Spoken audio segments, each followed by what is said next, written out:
Andy Chrisman of For Him has spent 40-plus years in Christian music, and chances are he knows your favorite artist personally.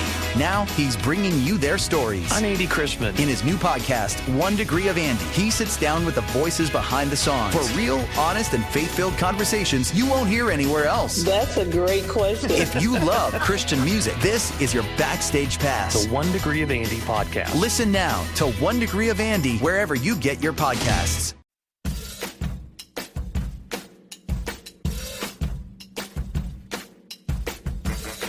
One of these men is a highly respected New York attorney, Lucas A. Ferrara. The other is a self-proclaimed man of the people, known as Mert Roberts. Their aim is to discuss the hottest issues impacting our city, state, and nation. Fasten your seatbelts. Shake it off with Mert and Lucas. Live starts now on AM 970. The Answer.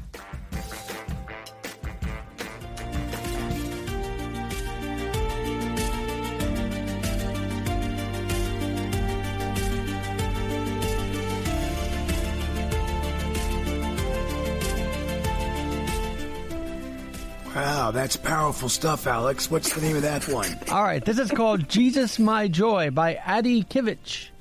Jesus must have been watching over the Washington Hilton last night, that's for sure. As the correspondence dinner unfolded, the lights, the speeches, and everyone pretending they were at ease, a very different reality eventually broke through the walls, Mert. According to multiple reports, last night at 8:36 p.m. Eastern, 31-year-old Cole Thomas Allen forced his way through a security checkpoint at the Hilton. He was armed with a shotgun, a handgun, multiple knives, and opened fire as he charged toward the ballroom where President Trump, the First Lady, and senior officials were seated. A Secret Service officer was struck in the vest but survived, and agents exchanged fire before tackling the guy to the ground and taking him into the custody. Inside the ballroom, people had no idea how close the danger came and how quickly the night shifted from scripted jokes to a real attempt on the president's life. Now, we're glad everyone came through relatively unscathed, but it's certainly a miracle that this assassination attempt didn't morph into something more catastrophic, and we are certainly thankful for that.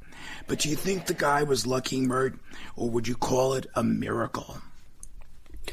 Well, I'll say this. I think it's a miracle, but at the same time, it's very sad what I see going on.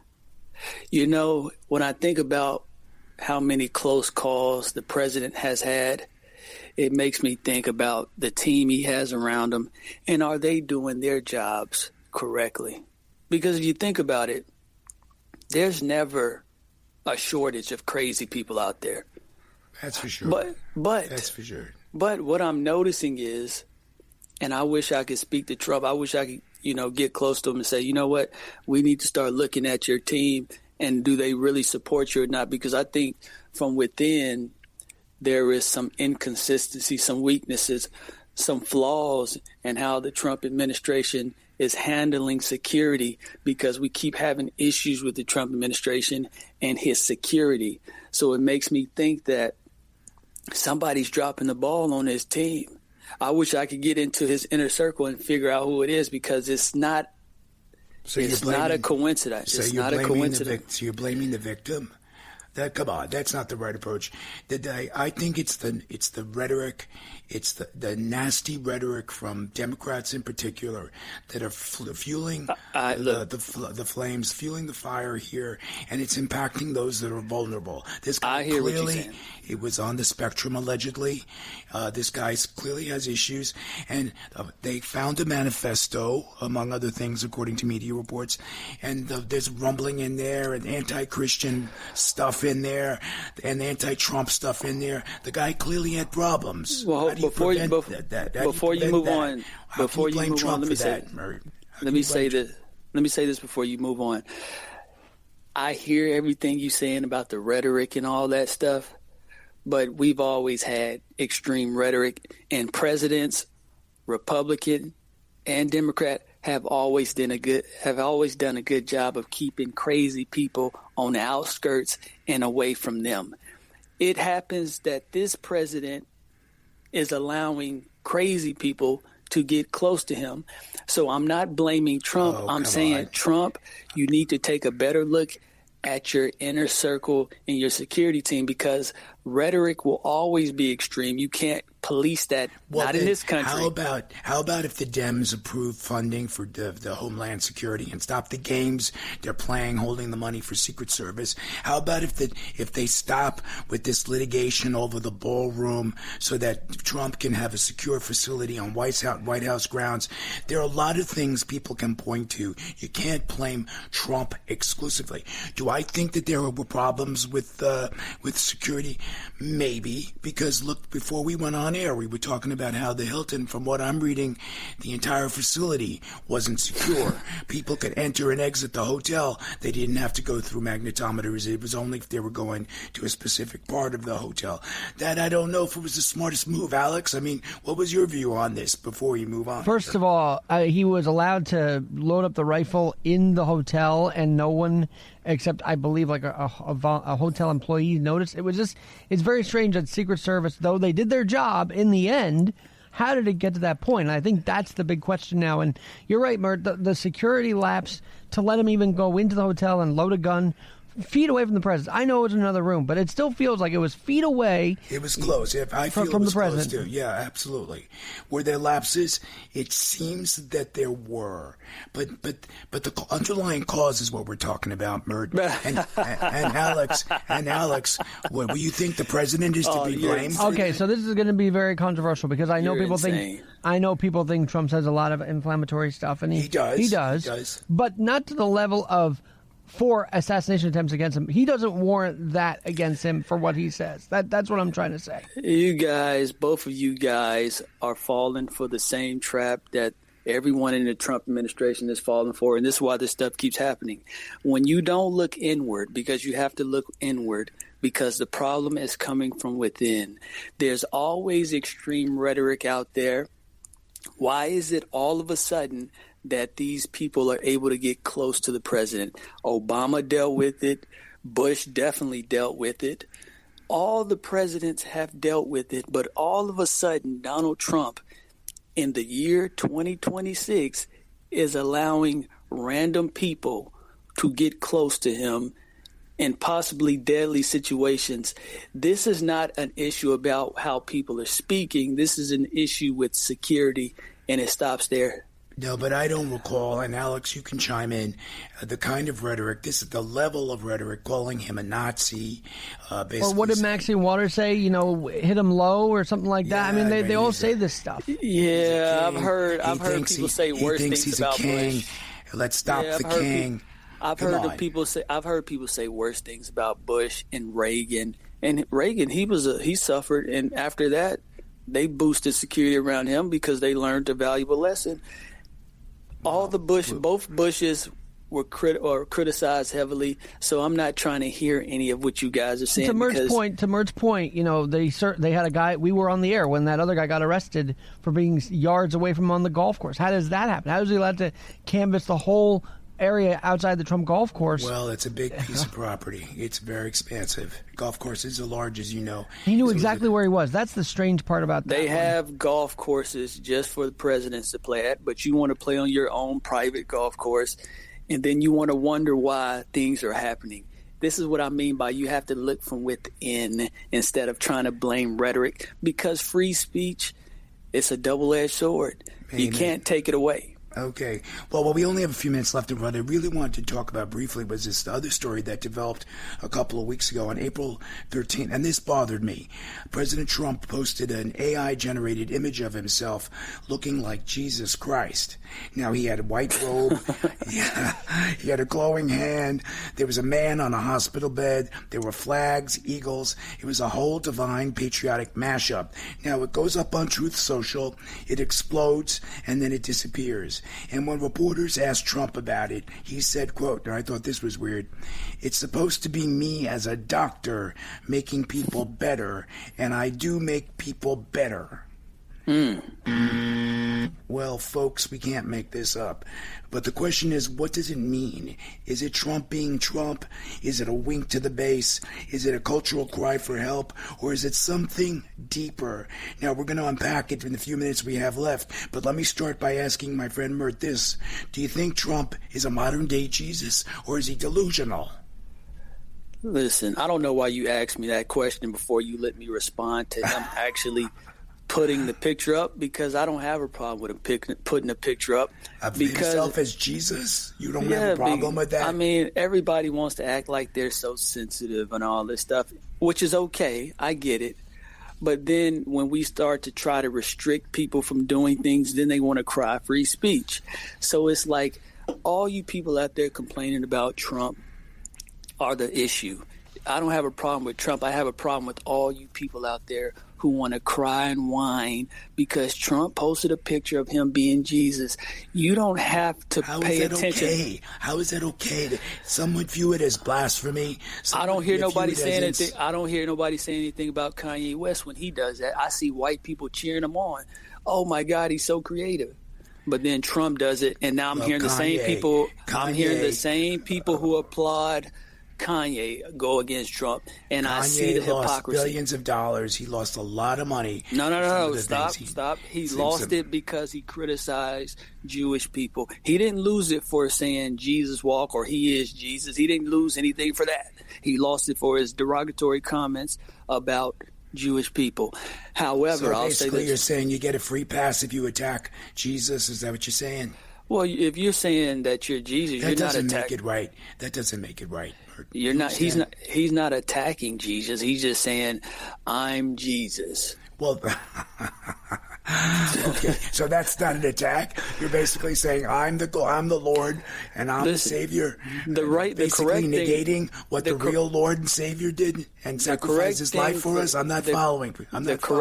Look, the correct response is for people to say, well, if you're Jesus, prove it. Let's see you walk on water or something like that. Why can't people have fun with this? Alex, help me out. I don't believe this. I'm hearing this blasphemy from Mert. I was offended too at this picture because of course you should be. You should be. What does that mean? You're offended. What does that mean? Oh, I think that he was. He's always sort of held himself in that regard, which is very, very narcissistic, actually, to say you are like that. You're actually hitting on something. So in addition to this meme, let's go through the list, Mert. On Palm Sunday this year, Palm Sunday at the White House, he was talking about Jesus entering Jerusalem and crowds cheering Jesus on as king. Then Trump smiles and says to the reporters, "They call me king now. Can you believe it?" So he's even equating himself on Palm Sunday with Jesus, really? And then back in 2019, when there was this chosen one moment outside the White House talking, China trade, he went, "Someone had to do it. I'm the chosen one." Well, listen. Who says that about themselves? Chosen one. That says a very... And then, by the way, he's looking up at the sky, and later he says it was sarcasm, but the clip lives forever. And last but not least, Mert, before you comment, he has a spiritual advisor. His name is Paula White-Kane. She claims that Trump's betrayal, his arrests, and his accusations mirror Jesus' passion. Give me a break. That's from someone in his inner circle, Mert.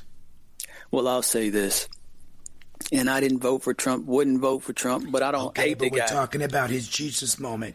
Are you going to let me finish my statement? Oh, come on. Listen, we're not in a courtroom. You don't have to direct my statement. I know you're one of the best attorneys, but you don't have to be my representative here. I would like an answer. I would like an answer to the question, Counselor. I didn't vote for Trump, wouldn't vote for Trump, but I don't think he's a bad guy.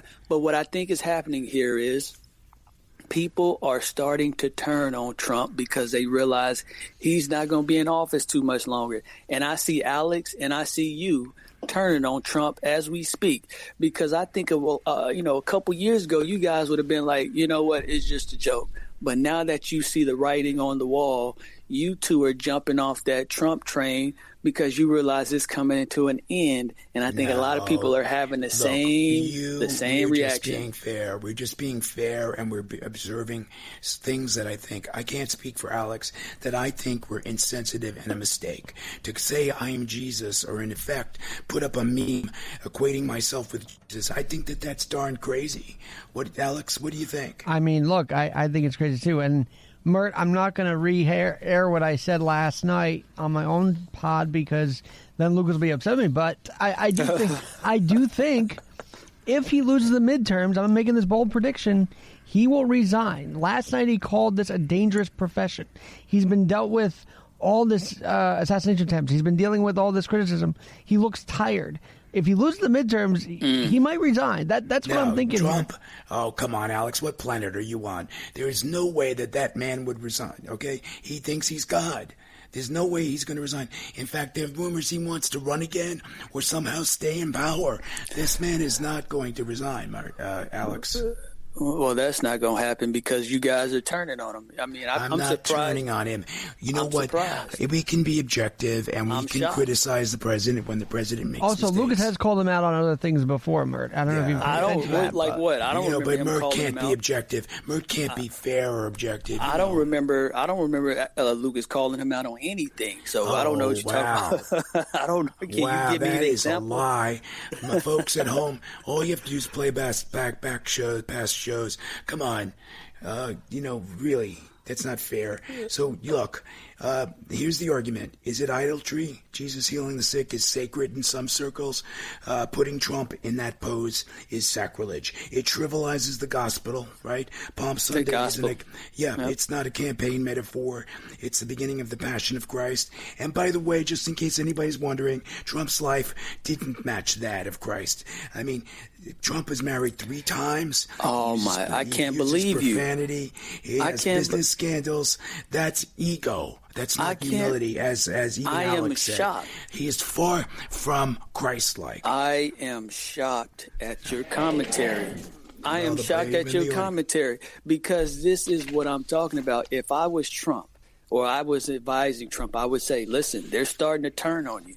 You know, you used to be the golden one, you used to be the golden child, but now they're starting to see some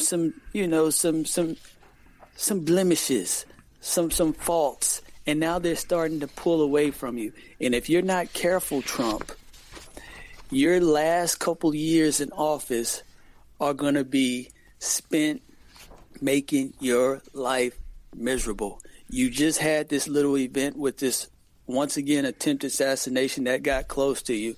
And now you're not the first one I've seen doing this, Lucas, but I'm starting to see people who were once his biggest supporters, Megyn Kelly, the guy from Fox, all those guys are starting to say, man, I really regret supporting this guy. Well, that was Tucker Carlson, yeah. That's him. Look, yeah, but you know what? Sometimes, Mert, and I'm trying to be fair here, when you push too far, you're going to get pushed back sometimes. And I think that's what we're seeing. He keeps pushing, putting his name on the Trump Kennedy Center. You know, he wants to... Well, that was the one I remember you calling him out on for sure. Yeah, there were a lot of other examples. Look at your little sidekick. Okay, it's a little bit too much. But look, we're running out of time. I guess we can continue this conversation on another day. But look, here's the question for our listeners. Is what we are seeing from our president just a meme? Is it sacrilege? Is it strategy? Is it desperation? Is it all of the above? Well, no matter what you think, one thing is clear. This ain't going away. Because once you step into the realm of religious imagery, once you cast yourself in the role of a healer, a savior, the chosen one, you're not running for office anymore. You're running for something bigger, something deeper, something that hits people in the soul, not the brain. And that's what troubles me. Is he playing with fire, or is he tapping into something real, something powerful, something his supporters already believe? Well, my friends, only time will tell. And by the way, it's time for me to tell you this. You're listening to Shake It Off with Mert and Lucas live. We're truly honored to have you along with us for the ride. Would you believe this is episode 94? Come on. Amen. I wanted to hear her, man. I got it. This is Lucas Ferrara. We're ever mindful that without you, we are absolutely nothing. So we are truly grateful for your support. See, I don't think I'm Jesus. Do you, Mert? We've got some great guests in store for you today, but before we unleash them, let me introduce some of the players here. You already heard from my co-host, the one, the only. Nobody messes with the man. It's Mert Roberts. And then we've got Alex Garrett working the board. He's got a podcast you got to check out, One Leg Up with Alex Garrett. When we come back after the break, we're going to be talking to Jonathan Tepper. He's got a new book. It's called Shooting Up. You can't wait to hear about that. So don't drift, don't blink, shake it up. Bert and Alex and everybody here at AM 970 will turn right after these messages.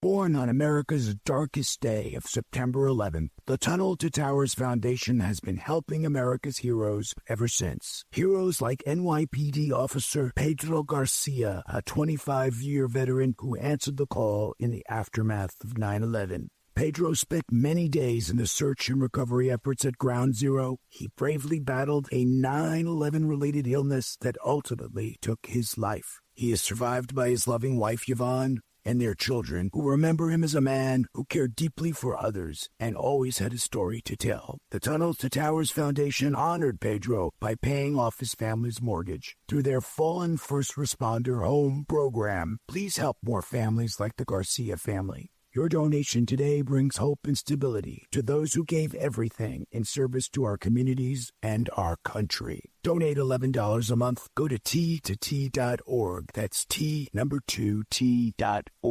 Over the last 30 years, Newman Ferrara, a New York City law firm, has evolved into a national practice focused on real estate, commercial, litigation, civil rights, class actions, and other complex litigation, representing many of the city's largest property owners, managing agents, and thousands of tenants. Newman Ferrara handles some of the nation's most significant class actions and civil rights matters. Newman Ferrara at 55 East 59th Street, New York City. Go online to newmanferrara.com. That's newmanferrara.com. Listen to the firm's name partner, Lucas Ferrara, every Saturday at 10 a.m.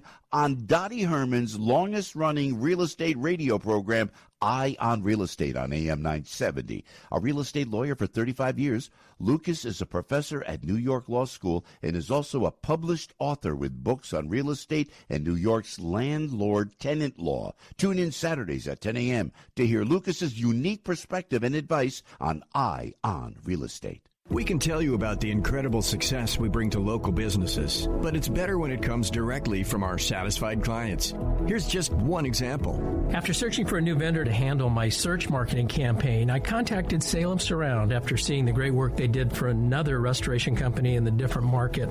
Their team of experts recommended a mix of multiple tactics designed to get my business the most quality leads at the lowest cost, making my marketing budget stretch further. In our first year partnering with Salem Surround, we recorded our best year to date, and I've told many people how blessed I was to find them. The representative answered the phone every time I called and quickly addressed any questions or concerns I had. Let Salem Surround give you an absolutely free audit of your current marketing and show you what your competition is doing. Then, we come up with a personalized plan that's perfect for your needs. Google Salem Surround New York and let our marketing experts help you achieve real success. Remember to Google Salem Surround New York today. It's Dr. Lederman with Carrie Stubbs, who sings and writes about his cancer treatment. 1384 Broadway and 38th. Catch a plane, hop a train, don't hesitate. Call 212 choices for an appointment made. So cancer can be set straight. My cancer, it was 22 centimeters. Now I am cancer-free. No cutting, no bleeding, no hospital stay, no chemotherapy. I'm grateful to Dr. Lederman at New York Radio Surgery. No cutting, no bleeding, no hospital stay made me very happy. 1384 Broadway and 38th. If the address my cancer had been set straight, call 212 choices for an appointment made. Dr. Lederman's top rate. For more information about innovative cancer treatment, call Dr. Lederman, 212 choices, 212 choices, 1384 Broadway. Most insurance is accepted. For newer recurrent cancers, call Dr. Lederman, 212 choices.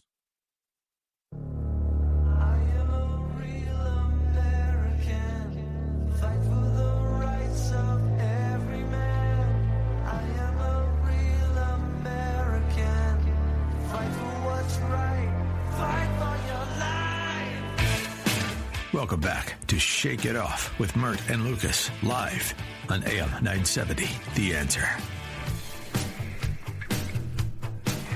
We are back.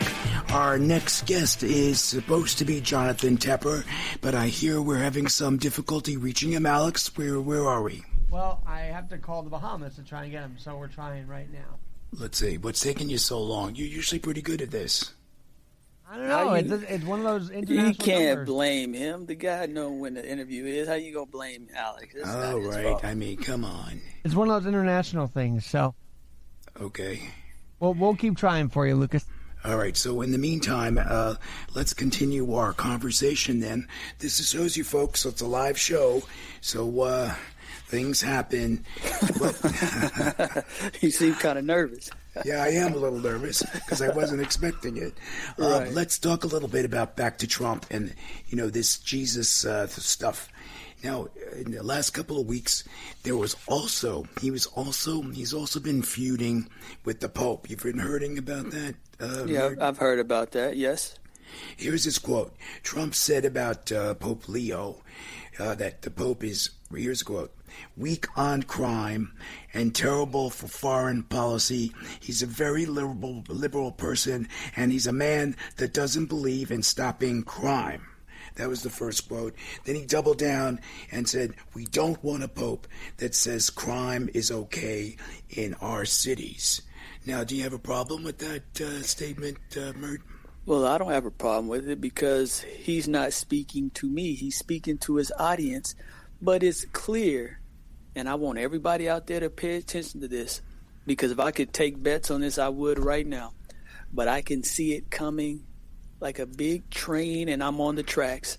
Everybody is jumping off this Trump train because the same things that he's always done are all of a sudden bad. Oh, all of a sudden everybody wants to be moral and take this position of that he shouldn't say certain things. He needs to be nice, or he shouldn't go there. He's pushing it too far.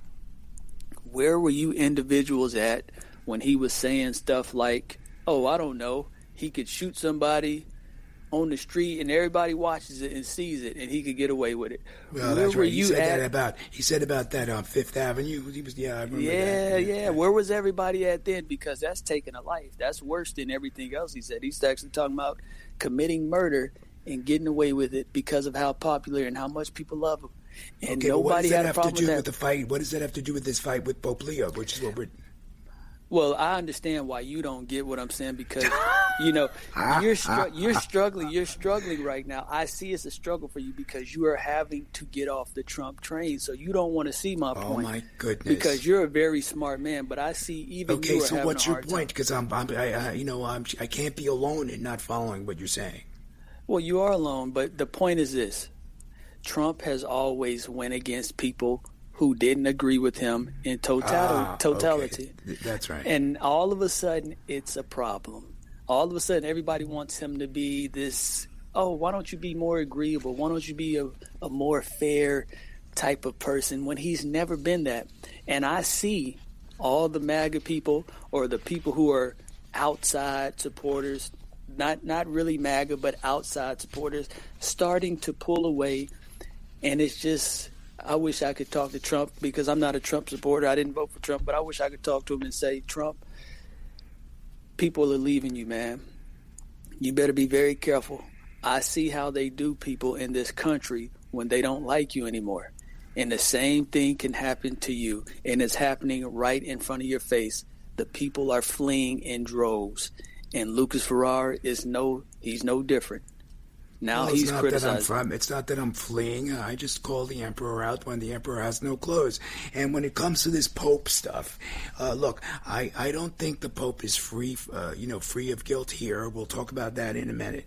But I did want to say, let's fact check what Trump is saying. Does the Pope say crime is okay? Of course not. There is no quote from Pope Leo endorsing crime. So so Trump's statement is really not accurate, okay? The Pope is focused on human trafficking, war, migration, poverty as a root cause of violence, peace, diplomacy. He doesn't issue policy on U.S. street crime. He doesn't weigh in on defund the police, and he doesn't talk about Chicago or Baltimore. So Trump's line, Mert, is more rhetorical. He's tying the Pope's perceived liberalism, which I think many people would agree that Leo's more liberal, to weakness. But this is important. The frustration behind Trump's attack is hitting a chord for many believers, because while Pope speaks about peace, the numbers on Christian persecution are horrifying. I hear we have our guest back on, but let's just finish this point. We've got millions of Christians being persecuted. According to some number, 388 million, over 4,800 Christians murdered. In Nigeria, there were 3,400 deaths. Churches burned, families displaced, forced conversions. And while Leo has condemned it, critics say he's not done enough. And I tend to side on that. I think Leo is weak, and I think he should be speaking for his flock who is suffering persecution all around the world. I'll finish by saying this, and then we get to our guest. The Pope doesn't have a military backing him up. So all those atrocities happen in those Christian nations, the only thing he can do is to rebuke it. So any other thing... He has the media, and he has world leaders. And I think he could be a little bit more vocal about the execution of Christians. I think he could do a better job. But this is a conversation we'll leave for another day. I'd like to take this opportunity to introduce everyone to Jonathan Tepper. He's the author of Shooting Up, a memoir of heroin, AIDS, love, and loss. It's a groundbreaking account of growing up inside San Blas. It's a Madrid neighborhood that became Europe's largest open-air heroin market. He's the son of American missionaries who chose to minister to addicts rather than pursue the safer path they planned.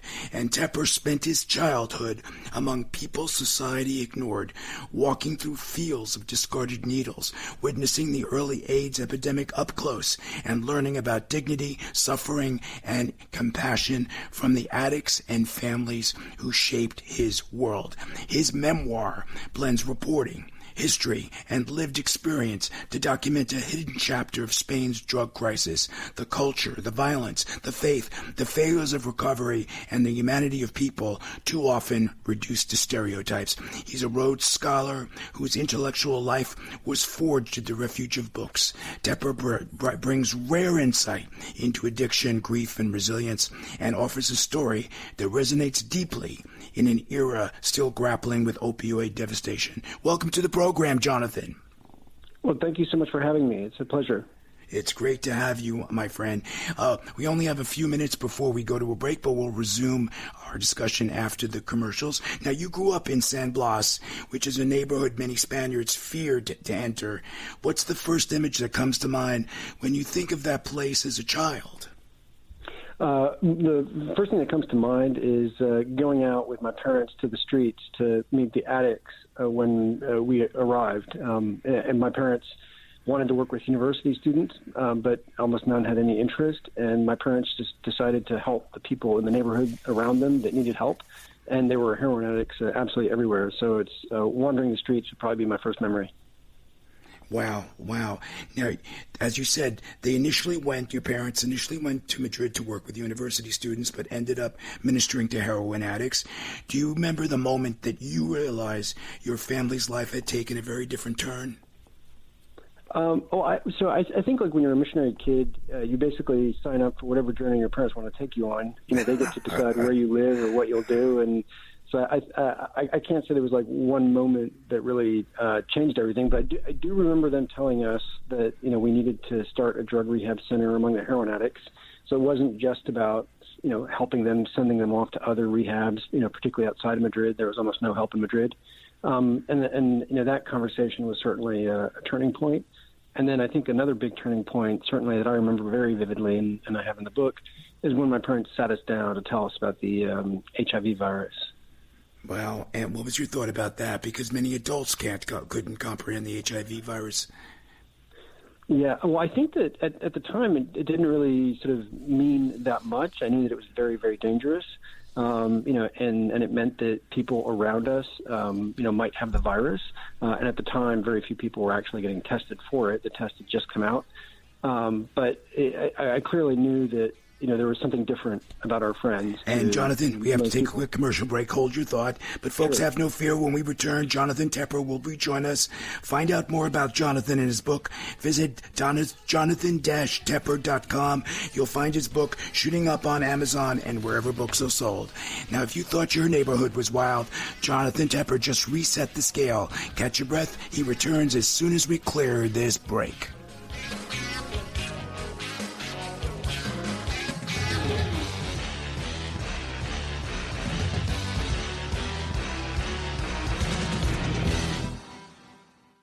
Over the last 30 years, Newman Ferrara, a New York City law firm, has evolved into a national practice focused on real estate, commercial, litigation, civil rights, class actions, and other complex litigation, representing many of the city's largest property owners, managing agents, and thousands of tenants. Newman Ferrara handles some of the nation's most significant class actions and civil rights matters. Newman Ferrara at 55 East 59th Street, New York City. Go online to newmanferrara.com.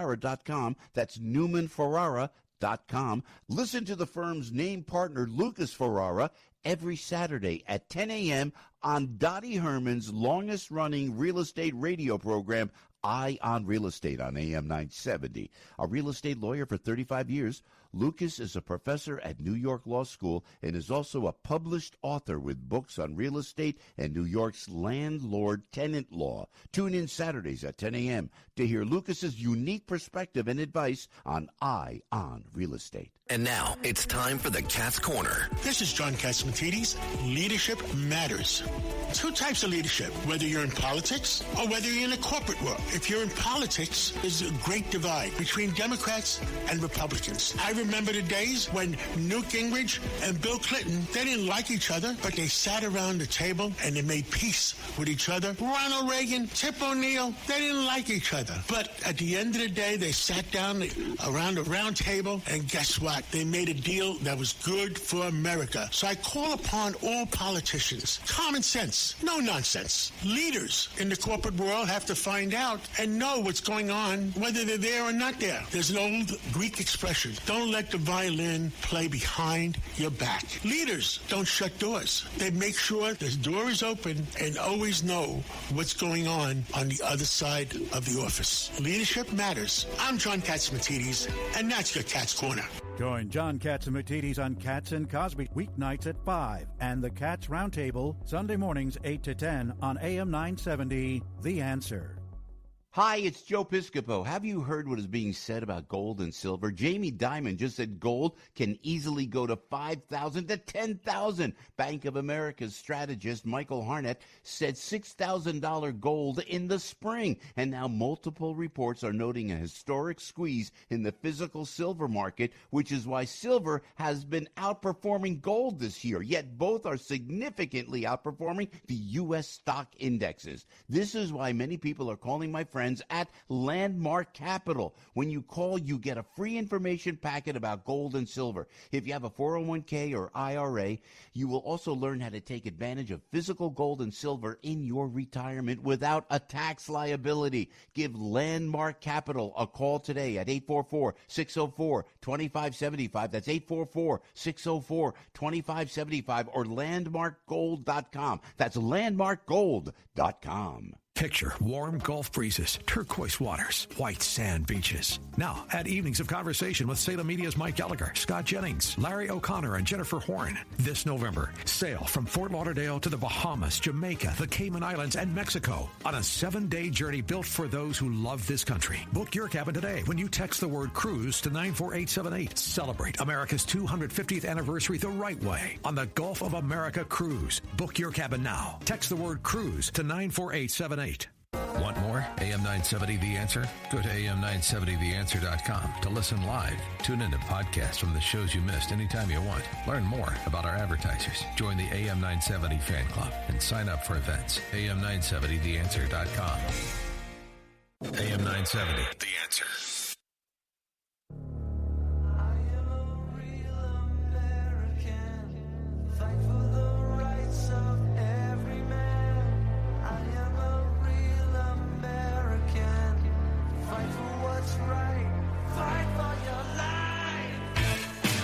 Welcome back to Shake It Off with Mert and Lucas, live on AM 970, The Answer.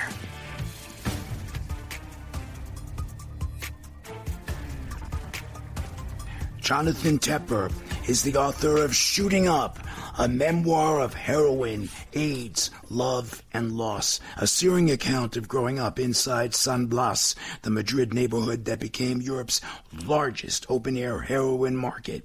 Now, drawing on a childhood shaped by addiction, AIDS, faith, violence, and the radical compassion of his missionary parents, Tepper offers an unflinching portrait of a world most people never see, and the resilience it took to survive it. For more about Jonathan and his book, visit Jonathan-Tepper, that's Tepper, Jonathan-Tepper.com. You'll find his book, Shooting Up, on Amazon and wherever books are sold. We'll also have links posted on our website, shakeitofflive.com. Now, my friend Jonathan, before the break, we were talking about, HIV and your parents, indoctrinating you about the risks and the harms. Now, you and your brothers, I understand, were handing out pamphlets to addicts and walking through fields of needles. I mean, did you really understand the danger, or did it feel normal at the time?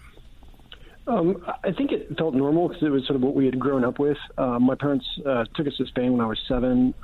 They started the drug rehab center when I was 9.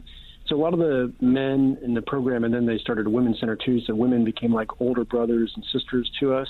And so by the time many of them had actually gotten tested and found out that they were HIV positive, we had known them for many years and they were very close. And so they were essentially like family at that stage. It was a sort of a gradual thing. And then the incubation period, is about 5 years on average. And so it's really sort of in the mid to late 80s that the deaths really started among the community. And then the peak of deaths in Spain was 1994, 95 when I went off to college. And so the book really covers my love and friendship with the early men and women in the program, and then the loss and grief. Now, as you said, your memoir gives a rare inside portrait of the heroin culture in the 80s, particularly in Spain, the hierarchy, the rituals, the language. Now, what did you learn about addiction that most people never see, Jonathan? I think that addiction isn't purely a physical phenomenon, and clearly, heroin is highly addictive, cigarettes are highly addictive. The question, of course, is why people get onto drugs. There's often a reason, whether it's trauma or family. Many of the men and women who came in had broken homes, distant or abusive fathers, often alcoholics. And so, quite often heroin is their filling for something else in a way. And even when people get off heroin, in terms of it's like the withdrawal symptoms, are essentially about a week to 2 weeks. But like people go back on it a month or 6 months later, and it really is the social pull, the sort of going back to the same friends, when they leave the center. And so it's a much more complicated issue than purely just a medical, physical addiction. Our producer and engineer, Alex Garrett, has a question for you. Go ahead, Alex. All right. Here in the city, there was that push for injection centers. Is a government-run injection center more dangerous than, say, what your family was doing, which was more private, more, family-oriented? What's your take on that injection center push around the country even?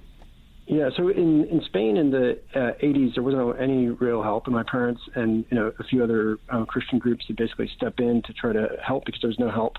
The government started handing out methadone in large quantities in the early 90s in Spain, and that certainly helps as a substitute. I don't think it's the answer for everyone. My parents' program was an abstinence-based program.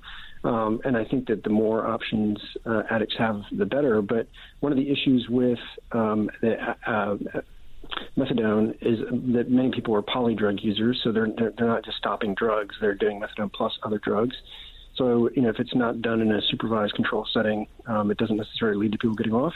And then certainly the government started handing out small bleach vials so that people could clean their needles to prevent the HIV from spreading.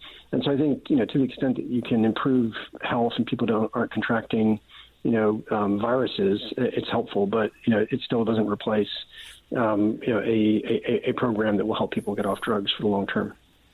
Now, Jonathan, one of the most striking parts of your book is how fully human you make the addicts around you, their humor, their contradictions, their tenderness. Who stands out most vividly in your memory? So the person who stands out most in my memory and in the book is Raul. He was the first addict in the program. He was a charismatic figure. He had been a thief and held people up at knife point on the street. But he became like an older brother to us, and he was so charismatic. He invited his friends in. They invited their friends in. And I think had he not been the first person to enter the drug center, it might have not taken off, or might have certainly been much smaller. But he really was an inspiring figure, and I became very, very close to him. I went off to college in 1994. He died of AIDS in 1995 in Madrid. And I think about him every day. I've got his photo on my desk. I'm still close to his daughters. Part of the reason for writing the book was to, for people who never met him, to know just what a extraordinary, wonderful, funny, caring person he was. Now, you write about faith not as a shield, but as a struggle. How did growing up in so much suffering shape your relationship with belief? So I think that it's easy to have comforting beliefs, when times are easy. I think it's much harder when times are hard. And I felt very fortunate to be able to grow up with my family and leaders in the drug rehab center, where they were living out their faith. And one of the quotes that my parents repeated to us often over the years came from St. Francis of Assisi, who said, "Preach the gospel at all times, use words if necessary." And I think that the actions, sort of showing Christian love, was something that my parents tried to do. And I think that that's the thing that really sticks with me. Now, violence wasn't episodic in your childhood. It was ambient. How did you learn to navigate a world where guns, knives, and robberies were part of the background noise? I don't know if I could have handled it, Jonathan.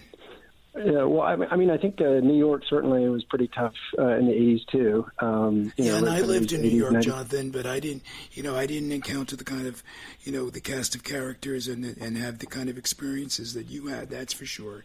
And I mean that as a compliment, not as criticism. Thank you. Yeah, and I mean, I think that most addicts certainly get into a crime. Sometimes it might just be petty thievery. Other times it might be more violent.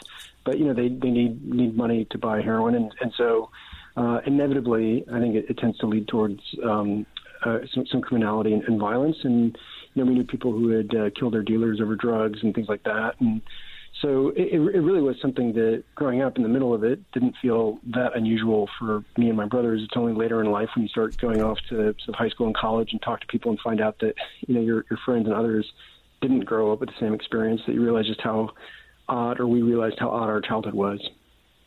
Now, Mert, you've been too quiet. What's going on, bud? Don't you have a question or a comment for Jonathan? Well, the direction you've taken this conversation, I was just following along, because you're asking very good questions. Because when you hear about this type of story, you got to be delicate with it, because this man has went through something tremendous. The one question I would ask you is, how does this story help a regular person? How does your story help regular people? Because this is like, a lot of people would say, man, I ain't never had it that rough. So what could they take from your story that would help improve their lives? Well, I think your question is a very important one. I think, if someone writes a memoir that's sort of so unique or so extraordinary, then it really has nothing to do in a way with, the reader's life. And I think that what I've tried to do with the book is to tell a universal story of love and loss. I think we all have friends, we all have family that we've lost, that we've cared for. And I think to those who have grieved and lost someone, I hope that they know that they're not alone when they read the story. It captures that experience of grief. And for people who haven't lost anyone and haven't experienced that in life, I hope that it might lead towards more love and empathy and understanding for those who have.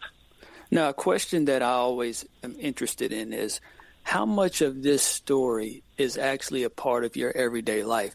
How much of your past do you hold with you on a day-to-day basis? Or have you been able to separate and carve out a new, not identity in terms of you rejecting, but in terms of, this is my life now. I'm not in that situation no more. I don't really have to think about it. I have a different life now. So on a day-to-day basis, how much is what you went through still with you? I think all of it. I mean, my day-to-day now is very, very different. It's a world away from where I grew up. I run an investment fund. I went off to Oxford as a Rhodes Scholar after undergrad, and so certainly my life today is very different. But who am I, and what kind of person am I? I think all of that is shaped by my family, by my friends, by what I grew up in. I now have a 2-year-old son. What kind of values do I want to transmit to him? And I want to be as loving as my parents were, and my parents were extremely literate and gave us a love for reading, for books and learning. I want to do the same thing for my son. So I think we all are the products of our environment, and even if we reject it and try to move away, we're still essentially responding to it. And so I think we can't escape from our own past. Jonathan, we only have a few minutes, unfortunately. Look, we're living through another addiction crisis today. What do you hope readers, policymakers, and ordinary people take from your story? So my parents, never set out to start a very large organization. They just set out to show love to one person at a time. And, they thought that, some small acts could do some good. And, I think the problem of drug addiction is never going to go away, but I think that shouldn't stop people from trying to do what they can here and now, to help the people around them. And I hope that's what people take away from that.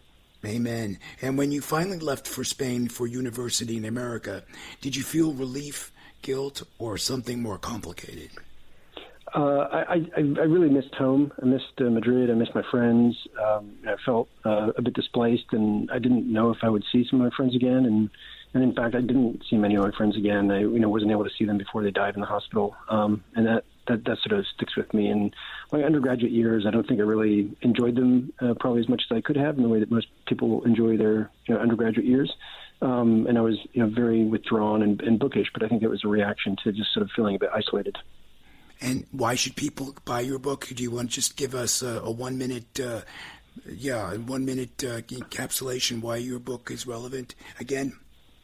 Sure. Well, I think a great book should entertain, should educate, and should ideally sort of elevate us as humans. And I hope my book does all that. And I think that it's people tell me that it's a riveting read, that even though there's profound loss and sadness in it, it's still sort of funny in many parts and ultimately joyous. And I hope that's what people take away.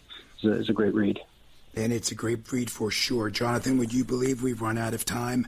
For more about Jonathan and his book, visit Jonathan-Tepper, Tepper.com, Jonathan-Tepper.com. You'll find his book shooting up on Amazon and wherever books are sold. We'll also have links posted on our website, shakeitofflive.com. Thank you so much for coming on the program. Did we get that right, Jonathan? Is that where your books are? You did. Thank you so much. I really appreciate it.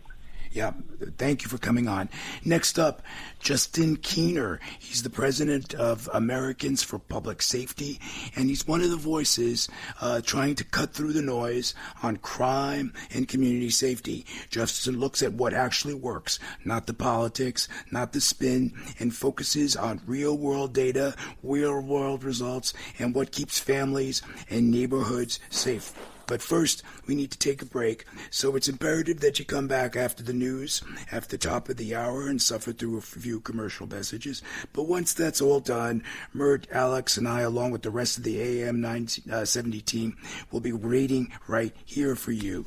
We know you want it. We know you do. We know you want to shake it off with Mert. Hey, Mert, do you want to shake it off with them? Why are you asking me that? You know I want to. I didn't want to know if you were still alive. You were so quiet. I was worried. No one was quite. That was a riveting. It was intense. You really showed how thorough you are. I can see why you're one of the millionaire, virgin on billionaire lawyers out there. All right, I think we have to go. So please come back for hour 2 of Shake It Off with Mert and Lucas Live. Lots more controversy, and maybe, just maybe, some answers await. Now, coming up, Jonathan Keener, president of Americans for Public Safety. He'll prove that facts still exist and will occasionally even win arguments. So stick around. We've got more truth, less spin, and absolutely no refunds.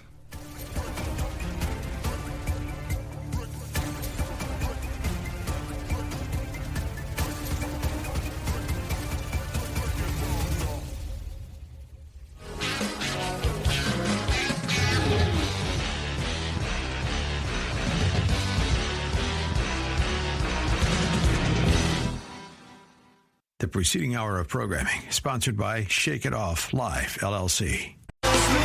Andy Chrisman of For Him has spent 40-plus years in Christian music, and chances are he knows your favorite artist personally.